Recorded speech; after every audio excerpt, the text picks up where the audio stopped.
तुमसे कुछ दिन भी अकेला नहीं रहा गया। चल पड़े मेरे पीछे पीछे।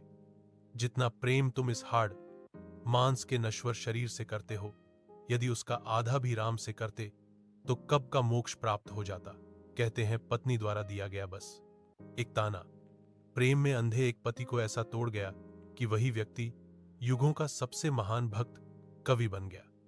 वह पति जो 24 घंटे पत्नी के पीछे पीछे घूमता था, पत्नी से मिलने की लालसा में आधी रात उफनती नदी में कूद पड़ा, बहती लाश को सहारा बनाकर नदी पार कर गया और जहरीले सांप को रस्सी समझकर थाम लिया। प्रेम में इतना अंधा था कि मृत्यु भी उसे दिखाई नहीं दी। यह कथा है 16वीं शताब्दी के महान संत गोस्वामी तुलसीदास की। कहा जाता है तुलसीदास जन्म से ही अभागे माने गए। वे जन्म लेते ही पूरे 32 दांतों के साथ पैदा हुए। उस युग में इसे अशुभ मानकर लोग भयभीत हो गए। माता पिता ने नवजात शिशु को त्याग दिया। तभी संत नरहरिदास ने उन्हें गोद लिया और राम भक्ति की शिक्षा दी।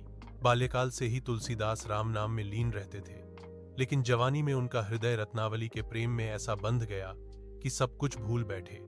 एक दिन रत्नावली मायके चली गई। तुलसीदास उससे दूर न रह सके। आधी रात को वे उसके पीछे निकल पड़े। उफनती नदी पार की, सांप को रस्सी समझा, लाश को सीढ़ी मान लिया। जब रत्नावली ने यह देखा तो क्रोध और पीड़ा में उसके मुख से निकल गया, जितने प्रेम से तुम इस नश्वर शरीर से जुड़े हो, यदि उतना ही प्रेम राम से करते तो तुम्हारा उद्धार हो जाता। यह वाक्य तुलसीदास के हृदय में तीर की तरह ढंस गया। उसी रात उन्होंने घर त्याग दिया और राम की खोज में निकल पड़े। वन भटके। एक दिन देखा एक बूढ़ा व्यक्ति प्रतिदिन कथा सुनने आता है और फिर पीपल के वृक्ष पर चढ़कर अदृश्य हो जाता है। तुलसीदास समझ गए कि यह स्वयं हनुमान जी हैं। उन्होंने चरण पकड़ लिए और कहा, जब तक प्रभु राम के दर्शन नहीं कराओगे मैं तुम्हें नहीं छोड़ूंगा।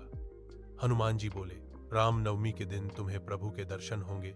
राम नवमी के दिन 2 सुंदर राजकुमार आए।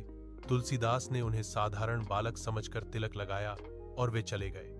पास बैठे एक साधु ने कहा, जिनके लिए तुमने सब कुछ त्याग दिया वे वही राम और लक्ष्मण थे। यह सुनते ही तुलसीदास फूट फूट कर रो पड़े। तभी भगवान श्री राम अपने पूर्ण स्वरूप में प्रकट हुए। उसी क्षण से रामचरितमानस की अमर रचना का आरंभ हुआ और पत्नी वियोग में डूबा एक प्रेमी युगों का अमर भक्त और कवि बन गया। ऐसे महान भक्त के लिए कमेंट में जय सिया राम।